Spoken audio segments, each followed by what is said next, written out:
everyone, welcome. This is the warehouse series. So today we're going to be looking at one of my orders I did in the warehouse. Now on the thumbnail I said that this is a 10 out of 10, being the hardest that you're probably going to get in our warehouse, and I am going to explain why. So if you want to subscribe to the channel, I have over 4,100 subscribers. I appreciate you guys. Guys, over 600 Discord members helping you out. If you are a new selector, this is the place you want to be. All right, you're getting everyone over there helping you. Thumbs up if you appreciate the content, and if you guys want to help support the channel by donating to vendor, I appreciate it. Now I got a lot of pictures I'm going to be going over. I took pictures all through my order, and I guess the thumbnail one was a little misleading. People were like, oh, we only get 30 minutes. That's not my completed order. That was just the best looking picture that I could put on my thumbnail. All right, guys, so this is a little overview of my order. It was a 76-minute order, 129 cube, 265 cases through 10 hours. Now, we had 50 plus selectors on the floor that day that I was selecting, and so I did hit congestion at certain spots. Two small case bases. I'm going to explain why I did two small case bases and I didn't throw everything on one pallet. And large cases come midway. Now, some of you guys noticed that when I post the thumbnail over on Discord, and that is what makes this order a lot harder, is because I knew our 34 hours midway through this order. I started in a 22 hour and I went to 42 hour, and 34 hour is where all the big cases come, and that hour has been going out heavy. So I knew I was getting something over there, whether it was going to be 2 liters or it was going to be the Hawaiian punches that you see on my order or whatever. Now, I threw 102% on this order, and I was moving pretty good. All right, I wasn't flying through this order, but I was definitely moving a lot faster than I usually move. And I probably could have got a 105 if I didn't stop to take pictures throughout my order, but it is what it is. But even still, I'm an experienced selector. For all the new people, they would have destroyed this order. The thing would have been falling over. It would have looked like mayhem. So I thought this was a good opportunity to go through pictures. Like I said, I have a lot of pictures to go through, so let's jump into them. So this is the beginning of my order. Now I'm just going to I stopped periodically and took pictures. Guys, I treat this stuff like my water that you saw on my Discord Friday that I put out of my order. I don't like stacking on these Capri Suns because they are soft cases and they smash, and I know what's coming up in my order. So this is what's weird about this order, is you start off heavy, light, heavy, light. That's how this goes. Now, we've been told numerous times that they are going to be reslotting this part of the warehouse because of the way it is slotted. Heavy, light, you're asking for trouble, for your newer selectors. I mean, it's like, how do you want people to do this crap? Anyhow, this is the start of my base. So let's get on to the next one. You can see I got my slippery cases up there, keeping the similar cases together. You see my center part that I'm going there. I got the heavier cases in the back so far, heavier cases in the middle right here. So we are going to go on to the next picture. I'm going to start showing you the construction. Now, this was my first case on my back pallet. So I got these waters. I kept them up towards the front, kept them separate. Skinny Sunny D in the middle. I go right back to my cross and T method, keeping the skinny cases within that, part of the cross. Guys, the Keurig coffees. See what I'm talking about? So I had heavy, then I got light here, and then I started getting heavy again. Well, I initially put these olives, or whatever these are, up here. I was putting them in different places, and everything was rocking. And I was like, I can't take this type of product right now and put it up here. I need flatter cans that are coming up or something to that nature, where I can mess around with this back and make it a little bit more solid. I hope that makes sense. So I was like, I immediately thought my best opportunity is going to be making 2 small case bases because this is a bigger order. So I started doing that. And as you can see right here, I got some pastas. I put a pasta on its side. Guys, you can put pastas on their sides. So I started forming the back of my pallet there, and I am trying to establish my small case base back here as well. As you can see, I got my jellos down there. I'm forming a nice solid wall in the back. I hope you guys see a lot of repetitiveness, solid wall in the back. I like my back of my pallets being nice and solid. So that is that picture. We're going to go right through these guys. So this here, there's a few things I want to show. First of all, on the front pallet, what do I tell you guys? Keep like cases together. It also means corners. So I wouldn't, even though this case would fit here and line up here, I don't want a small case on my corner. I want big cases on my corners. And I know, just like I was saying with Cold Wolf, he knew his corners lined up. Well, I know my corners line up. So whatever I put in here, even if it's slightly lower, is going to give me a nice, strong pallet. Now, putting this case next to this case is going to give me a weak corner. I do not want my weak corner. Guys, back here, what do you see? Cross and T with a strong back. So let's move on to the next one. So as you can see, I am forming two. This is why I think it's difficult, because people in our warehouse cannot form bases out of small cases. They just can't do it. So as you can see, guys, I'm right back to my cross and T method. I'm building up the pallet here, and I'm just showing you how I'm keeping the smaller cases within the cross there. Nice solid back still. Let's get on to the next picture. I'm just showing a little bit more higher up, sticking with that cross and T method. All right, let's move on to the next picture. Like I said, I got a lot of pictures, so I'm going to keep going through these. Now, here's my back pallet. Peanut butters. If I had these were two different sizes. If they were both the same size, they probably went right here. But since they're two different sizes, they went here in the middle of my pallet because they're nice, skinny, slender cases, and I'm keeping them within the middle of that cross that I talk about, guys. So that is my back pallet starting to get formed. Here's more of my back pallet. Now I'm starting to level out. I'm trying to find where I'm going to be level. Now there's sometimes I get a nice level front and I can't get everything else to start matching up. So maybe I'll raise this up a little bit more. But as you can see, guys, cross and T method, keeping like cases together, forming corners. This is what I wanted that one person to do with their jars when I did their video for them. I wanted them to form a corner with their like cases. Cases coming in, I got two cases. I'm going to go back this way.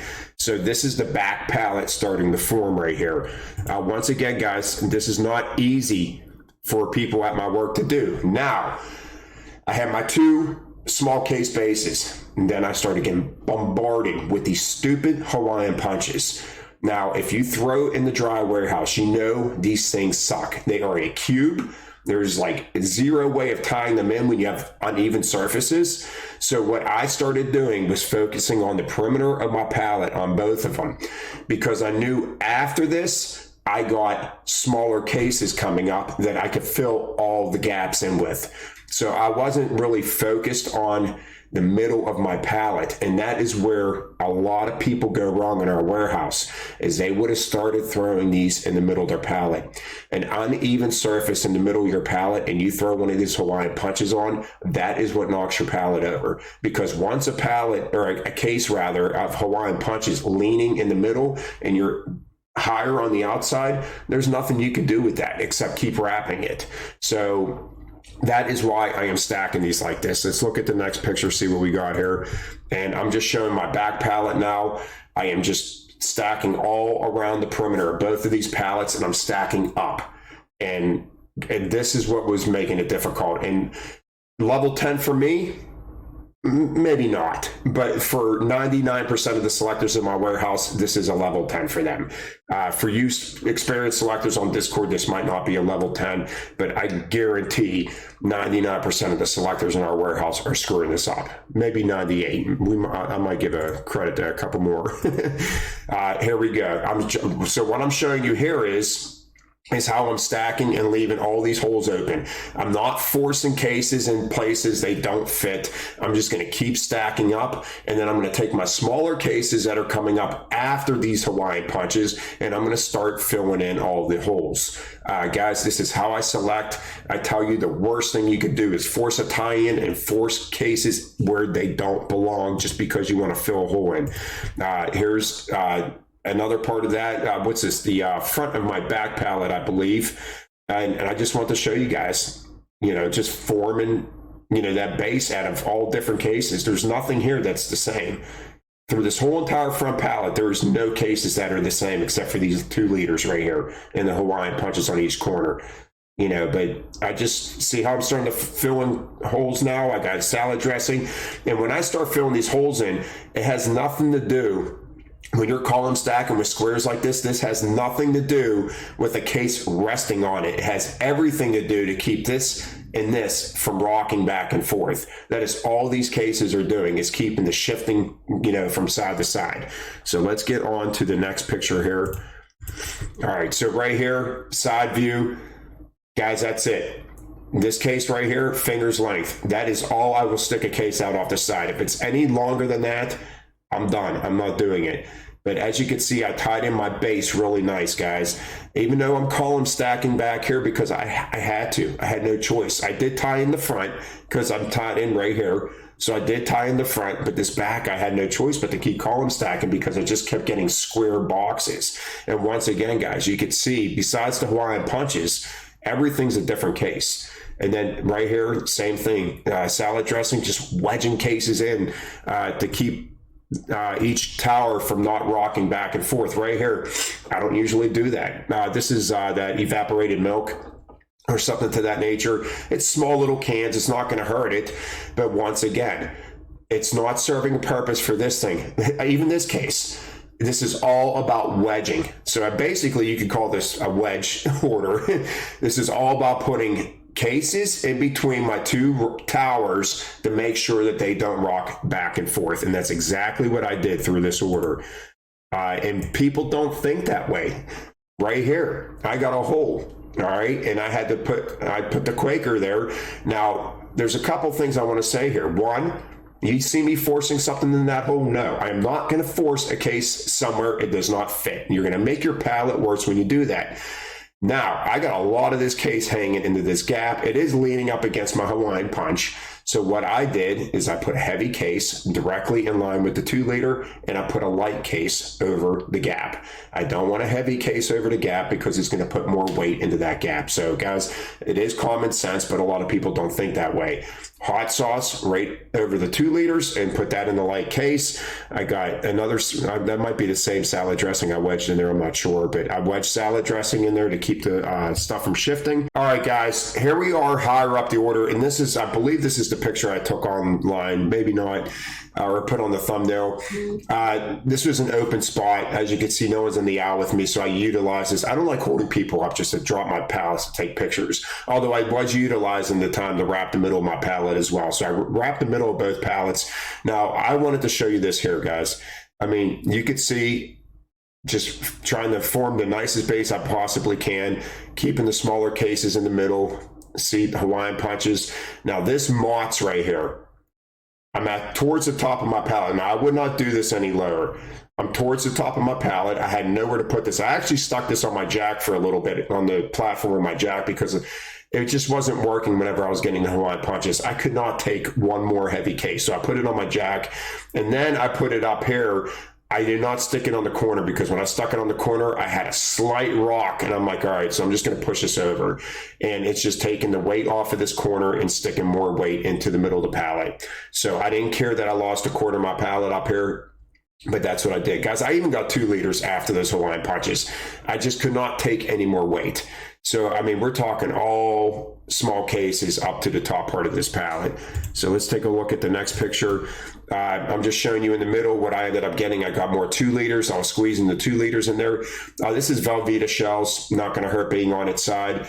Guys, and through this whole order, I mean, there's not many cases that are on their sides. You know, trying to just work with cases, guys. Look, I mean, these are all different sizes. It's just, it took me a while, you know, to try, just, you know, it is what it is. I mean, it was a tough order. So let's go on to the next picture. Now, when I took these pictures, I think I still had like 20 some cases left. But once again, I wanted to hurry up and take the pictures while nobody was in the aisle with me. But this was the front, or I'm sorry, this is the back of that front pallet. I put the pause on its side. We lined up, tied in the cans here, Hawaiian punches. So it actually turned out pretty well on the back of that. We got a couple more pictures here, 2 more pictures to look at, guys. This side view right here, I mean, just, you could just see it. All small cases. I got a high to a low. That's it, guys. Any more than that, I would not have done it. High to a low right there. You know, just trying to make this pallet work. But like I said, it just, before you know it, time's gone, and it's just it's crazy. And this is the back of my back pallet, I believe. This turned out nice and solid as well. But as you can see, all the big cases are on the outside, and we're just tying in everything. So that is the last picture that we are going to be looking at. All right, guys. So like I said, for a lot of experienced selectors on Discord, you might not think level 10. For me, it's not. I mean, it was very capable. If it was a level 10 for me, I would have threw a 90% on it or an 85%. It is definitely a level 10 for the majority of the people in my warehouse. They would definitely struggle with that. Only the experienced selectors in our warehouse would be able to do that with no problem, without it falling over. But the major thing, guys, is do not put heavy cases in the middle of your pallet. When you put heavy cases in the middle of your pallet and you get the slightest rock, it's going to knock your pallet over. I hope you guys enjoyed this video. I know it was a little longer than usual, but I hope you enjoyed it, and I'll see you guys next time. Have a great day.